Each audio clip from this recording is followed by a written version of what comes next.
सबसे पहले तो आप सभी पत्रकार साथियों का किसान भवन पे कांग्रेस पार्टी के सभी सीनियर और युवा साथियों की तरफ से दिल की गहराइयों से स्वागत है। आज आप सभी साथियों को यहाँ पे कर्नाटक में कांग्रेस पार्टी की जो प्रचंड जीत हुई है उसकी खुशी में सम्मिलित करने के लिए आप सभी साथियों को यहाँ निमंत्रण दिया गया है। कांग्रेस पार्टी ने जो कर्नाटक में इकट्ठे होकर चुनाव लड़ा और बहुत अच्छा एक बहुमत, एक झूठ की लड़ाई के खिलाफ एक जो बहुमत लोगों ने दिया है, कांग्रेस पर विश्वास जगाया है, जिसमें विशेष तौर पर हमारे सबके नेता भाई रणदीप सिंह सुरजेवाला जी पिछले 2.25 वर्ष से जो वहाँ पर प्रभारी थे, उनकी अनथक मेहनत, राहुल गांधी जी की भारत जोड़ो यात्रा, DK शिव कुमार जी की और सभी जितने भी सीनियर कर्नाटक के, चाहे वो हमारे अध्यक्ष हों या सोनिया गांधी जी हो, प्रियंका गांधी जी, उन सबकी मिलकर जो मेहनत से एक जीत पाई है, एक नई शुरुआत, एक नया जो संचार हुआ है कांग्रेस पार्टी में जोश का, उसमें सभी साथियों को यहाँ पर मिलकर खुशी मनाने के लिए आमंत्रित किया गया। हरियाणा नहीं, ये कर्नाटक की आवाज़ संपूर्ण भारत में उठेगी। दक्षिण में इनका रास्ता बंद हो गया है। आने वाले नवंबर में 3 बड़ी स्टेटों के चुनाव हैं।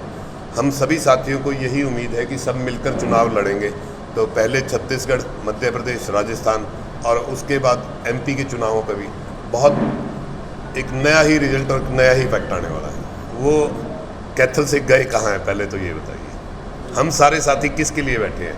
उन्हीं के लिए बैठे हैं। वो कैथल से ही चुनाव लड़ेंगे, विधानसभा का ही चुनाव लड़ेंगे और इस 20 तारीख के बाद वहाँ सरकार का गठन करने के बाद वो आप लोगों के बीच आप दोबारा देखेंगे जिस प्रकार से 2016, 17, 18, 19 में पूरे हरियाणा में दौरे की थी, उसी तरीके से हरियाणा में दोबारा नए सिरे से शुरुआत की जाएगी।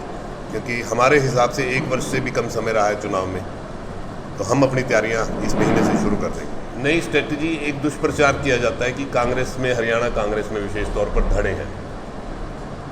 ये केवल BJP का या और अन्य पार्टियों का एक दुष्प्रचार है। बड़े घरों में आपस में विचारों में तो भेद हो सकता है, लेकिन चुनाव के समय सभी साथी इकट्ठे होकर चुनाव लड़ेंगे और आप देखेंगे जिस प्रकार से 2005 में कांग्रेस एक बहुत अच्छा बहुमत लेके आई, उसी प्रकार से 2024 में भी हरियाणा में वापस लोगों की मदद से, लोगों की उम्मीदों पर खरा उतरने के लिए कांग्रेस की सरकार का गठन। 135 साल पुरानी पार्टी को चलाने के लिए, और जिसमें हमारा परिवार 1966 से कांग्रेस से जुड़ा हुआ, जब बड़े सुरजेवाला जी ने पहली बार वो विधायक बने।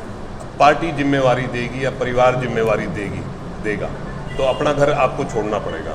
और मुझे लगता है कि हम सारे साथी उनकी गैर मौजूदगी में उनके किले को, उनके हलके को बहुत अच्छे से संभाले हुए हैं। हमारे साथियों में एक खासियत है, वो ये चाहते हैं कि हमारा नेता जीवन में और ऊंचाइयों पे जाए और ताकत लाए। मौजूदा विधायकों या मौजूदा मंत्रियों की तरह ये कहने वाला ना बने कि मेरी कोई सुनता नहीं। हमें गर्व है हमारे नेता की, आज भी पूरे हिंदुस्तान में किसी भी स्टेट में हम किसी काम के लिए बात करें तो उनकी सुनवाई होती है। उस मजबूती को लाने के लिए, अपने इलाके में ताकत लाने के लिए आपको पार्टी का काम करने के लिए अपना घर छोड़ना पड़ता है। और उनकी गैर मौजूदगी में ये हज़ारों हजार साथी, ये सब रणदीप है। विपक्ष के भुनाने से कुछ नहीं होता, लोगों को सब दिखता है। आप चीका वाली सड़क देख लीजिए, हमारे डिस्ट्रिक्ट की सबसे मुख्य सड़कों में से है। आप देवबन वाली, राजौंद वाली सड़क देख लीजिए, मौजूदा मंत्री जी लगभग हर तीसरे दिन उस सड़क से जाती हैं। लोगों को सब दिखता है। अभी समय आने दीजिए, इसका बहुत अच्छा जवाब देंगे।